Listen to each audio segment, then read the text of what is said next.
I think one of the biggest things I try to get across people when I talk about my origin story, growing up, I focused my entire life on who everybody else wanted me to be. Who do my parents want me to be? Who do my friends want me to be? And I never lived my own life. I was always seeking external validation.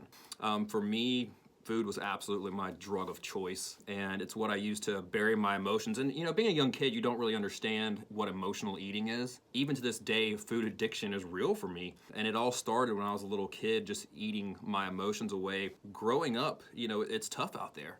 And 70 to 80% of your personality for the rest of your life is actually formed before you're 7 years old. That was being an extremely shy fat kid. And I have no problem saying I was the fat kid growing up, because it's the truth. And it's that label that I put on myself, and it's a story that I was telling myself. So the first, 2/3 of my life, that's who I was. And then I just had to do a lot of work to overcome thereafter. Growing up, my dad was a high school football coach. He coached at Long Beach, Harrison Central, and Gulfport. And my older brother was an absolute star. He was one of the top quarterbacks in the country and just a phenomenal athlete. So growing up, I would hear stories of just football lore about my dad. And then watching him coach high school football and following up, but I would watch him excel at everything. So, of course, me trying to please everyone, that's who I had to be. And I found an outlet in football. It was an outlet for me. I became obsessed with working out hard, and just pouring everything I have into becoming an athlete. I was not blessed with a whole lot of natural ability. I had to, in my eyes, work harder than everyone else in the room, and I did. I became obsessed with working out because, once again, I wasn't doing that for my own validation. I was doing that to show my parents, show my older brother that, hey, I'm good enough too. You're big man on campus. So did you feel like the big man on campus? No, absolutely not.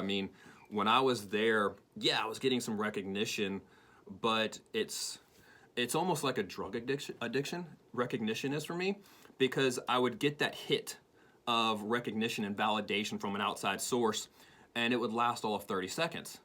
And then as soon as that praise and recognition was over with, I'm back to being the fat kid again.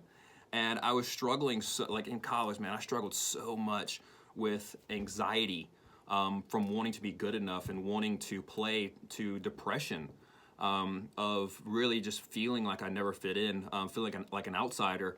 And I saw football as my way of gaining that validation, and that's why I work so hard. I was watching an extra hour or two of game film every single day. Go ahead. So you were wearing a mask. Oh, you 100%. were a mask. You were this star football player, but behind the mask, you were this scared, young, in your words, fat boy. Oh, 100% I was wearing a mask. And it's so bad, like at one point in my life, my friends who knew me well called me the politician, because I would put on this fake persona of who I thought everybody else wanted me to be. But then behind closed doors, binge drinking every weekend. I'm taking Lortabs every day just to be able to play because of all my injuries. I'm doing all these things behind closed doors to do what I thought I had to do to survive. But then out in public, I'm putting on this persona of who I think everybody else wants me to be. And you look in the mirror, what do you see? Oh, I didn't look in the mirror. Like, I totally hid from mirrors when I was in college. I hated the way I looked. Wow. I was 305 pounds. And even though I was one of the strongest guys on the team and my size was something I needed for football, I just didn't look in the mirror. I hated the way I looked. And it's something I hid from. And even like now when I look back, and I hate saying this, but it's so true, the only pictures I have of myself in college is when I was drunk. That's the only time that I allowed someone to take a picture of me, is when I had that liquid courage in me. It was any vice I could get my hands on to numb the pain and to forget this unrelenting story in my head of you're not good enough, you're the fat kid, you'll never be good enough, you're a failure, like that. Anything I could do to get away from that was what I would cling on to. Even though I was seeing success on the football field, by the time I finished playing, I'd already had 2 degrees.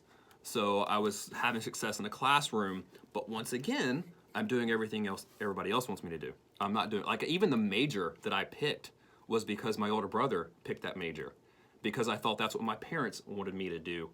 And I was just sliding down the slope because I didn't understand what internal validation was. I didn't understand my own strength, what made me who I was. So because I'm depending on this needle, this heroin addiction of external validation that, let's be honest, is never enough. You're drinking from an empty well. Because of that, it kept getting worse and worse. And even to the point where it was really bad the year that I finished playing college football and I no longer had that external validation. I was in grad school, and when I was in grad school getting my master's in finance, I was literally drinking probably 4 or 5 nights a week. There was a lot of times I'd show up in class with a drink just to get through that year because I was so lost. I didn't know who I was. I didn't have a story anymore. I got to a point where I was sick and tired of being sick and tired. So after my last football game, I came back to Hattiesburg. I had double knee surgery, which was surgery number 3 and 4 for the year. My body was wrecked. I fought, and it was a complete everyday struggle to play football. And my body was beaten down. I had 4 knee surgeries. I still have a chunk of bone missing from my shoulder, degenerative disc in my back, broken ankle. I had one of those medical charts in the training room where the head trainer's like, literally, hey, I'm going to have to name this training room after you because of how much you're in here. There was nights that I would literally sleep in the training room to get treatment just so I could play in the game, getting shots for the game. So physically, I was beaten down. But even more than all those injuries, I was mentally just at my lowest. Because when you play through pain for all those years, on top of being the fat kid, feeling like you don't fit in, feeling like you're not good enough, it was like this perfect storm that just hurled me into depression. After getting my 3rd and 4th knee surgeries, I'm laying there in recovery, and I'm like, okay, it's the first time in your life where you don't have to be the fat kid anymore. You don't have to do anything anybody tells you to do. You have to change your life. Like, you can't keep living like this. And I'm laying there like in depression and just trying to figure out what my next step is. So in my brain at that time, I'm like, okay, let's lose the weight. Like, you've always blamed your insecurities and your problems on being the fat kid.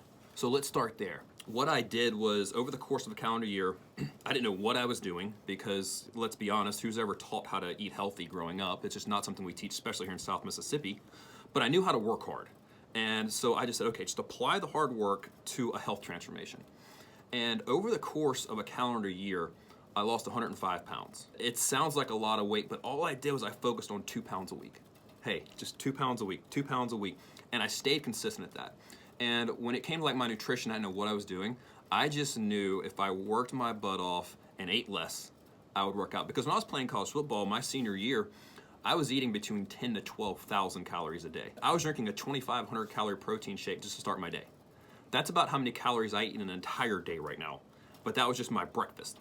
So I went from that and just started cutting back and working hard. Big part of my diet, like we mentioned earlier, was my drinking and partying and all that crazy stuff I was doing back then. But for me, it was like, okay, like I thought that was my problem. I thought the problem was my physical weight. So that's what I wanted to address first. Over the course of that year, I was in grad school, so I was trying to rediscover who I was. I was trying to figure out for the first time in my life, who am I? When I graduated from Southern Miss for now the 3rd time, because I was just delaying the inevitable of growing up because I didn't know what I wanted to do, I continued living what I thought was what everybody else wanted me to be. I took on the story of the American dream of let's go find a wife, let's get a job, let's get a place to live, let's go do all the things that society tells you is happiness and success. So I did that.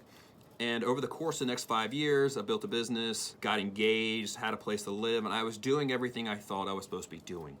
But at the same time, once again, I'm completely empty. Who am I? What am I here for? Am I hearing that right? That is 100% right, because that question that you just asked is a deeply personal question that everyone has a different answer to. And the only way to find out the answer to that question is by doing the deep internal work. It's scary because at that point you're going into the cave and facing the dragon and you're trying to pull that out of you. You got to take that mask off, but at this point, like, I was still being the politician.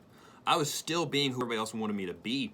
And for me, the real transformation in my life, like the biggest thing that I did to change the trajectory of my life, was when I was 28 years old. And at this point, within the course of a 3-month span, I found out my business partner was stealing money from me, and I went completely bankrupt. Me and my fiance broke up, and within that same 3-month period, my apartment got broke into and everything I owned got stolen. So I was 28 years old, dead broke, heartbroken, without anything, moving back in with my parents. Once again, I tried being who everybody else wanted me to be, and I tried living the American definition of success, and I completely failed.